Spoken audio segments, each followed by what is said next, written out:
23,33,297 छात्रों ने 1,700 रुपए के हिसाब से 3,96 अरब रुपए से ज्यादा की फीस जमा की। 3,96 अरब रुपए की फीस के अलावा मैं मोटा मोटी हिसाब लगाया हो लगभग 8 अरब रुपए उन सब युवाओं ने आने जाने में परीक्षा केंद्र 5,000 जो थे वहां तक पहुंचने पर खर्च किया।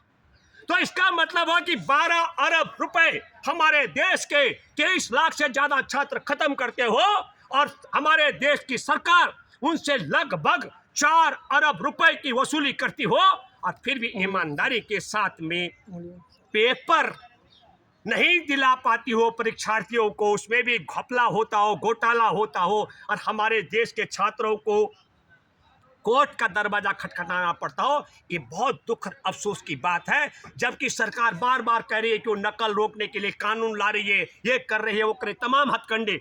लेकिन बहुत रोचक बात है, जिन 67 बच्चों के 720 अंक आए और 20 बच्चे सुप्रीम कोर्ट में दरवाजा खटखटा रहे हैं कि 620 से ज्यादा अंक लेने वालों की जांच पड़ताल होनी चाहिए। तो यह बहुत बड़ा घोटाला है। मैं निश्चित तौर पर बहुत दुख और अफसोस की बात है कि लगभग 12 अरब रुपए खर्च करने के बाद 1,06,333 परीक्षार्थियों को सीट मिलनी है। फिर भी मैं ये मानता हूं कि करीब 22 लाख से ज़्यादा जो परीक्षार्थी हैं उन्हें वंचित रहना पड़ेगा, या फिर उन्हें पहले की तरह, जब आपने देखा होगा यूक्रेन और रूस का झगड़ा, वहाँ से वो कैसे पिटते कुटते वहाँ भारत पहुँचे थे और फिर भारत में वही झूठ परोसने वाले ने कहा कि मोदी है तो मुमकिन है, फोन करते हैं और युद्ध रुक जाता है। लेकिन मोदी के बोलने से भारत में पेपर लीक का धंधा नहीं रुक पा रहा है। ये बहुत दुख और अफसोस की बात है। मैं ये मानता हूँ सुप्रीम कोर्ट को बिल्कुल संज्ञान लेना चाहिए। बहुत बड़ा घोटाला है और मोदी सरकार का जिम्मेदारी बनती है ये 4 अरब रुपए जो वसूली की गई है फीस, ये वापस करनी चाहिए। अकेला सिर्फ नीट का ही मामला नहीं है, पुलिस की भर्ती का मामला हो, तमाम जो टेस्ट होते हैं, रेलवे भर्ती का मामला हो, अरबों अरब रुपए सरकार ने अब तक बेरोजगारों से वसूल किए हैं। 2014 से अगर हम ट्रैक रिकॉर्ड देखेंगे तो मोदी सरकार में नौकरी नहीं मिल रही है, लेकिन वैकेंसी के नाम पर परीक्षाएं होती है टेस्ट के नाम पर और पेपर लीक करके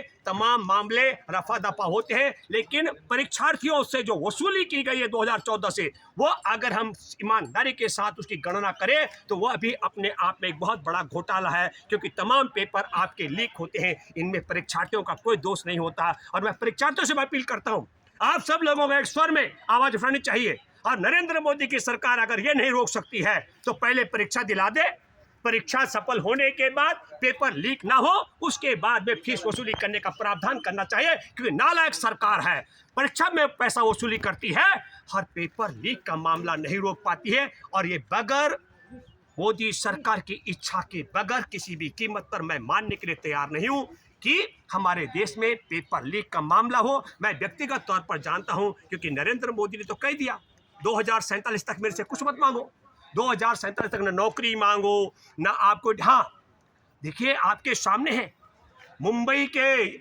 इंजीनियर IIT से पास किए 36%, उन्हें नौकरी नहीं मिल रही है, लेकिन राग लापा जा रहा है अकुशल में कुशल, क्या बोलते हो, स्किल्ड लेबर बनाने का। तो इसलिए हम आपके माध्यम से कहना चाहते हैं, बहुत दुख और अफसोस की बात है। अभी आपने देखा बेरोजगारी का ही मामला है कि बाहर हमारे लोगों की 40 से ज़्यादा लोग जल के, जिनके अभी जल करके मौत हो गई, क्योंकि देश में रोजगार नहीं है। यहाँ पर हम सब लोग जानते हैं इजराइल में क्या स्थिति है, लेकिन भारत के युवा पेट पालने के लिए, रोजी रोटी के लिए वहाँ जहाँ बम गिराए जा रहे हैं वहाँ रोजी रोटी के लिए जा रहे हो। तो इतना सक्षम हमारा भारत है, इतने ताकतवर हम हो गए, लेकिन एक भी परीक्षा मोदी राज में ऐसी नहीं है जो पेपर लीक ना होता हो। यह दुख और अफसोस की बात मैं कहना चाहता हूँ।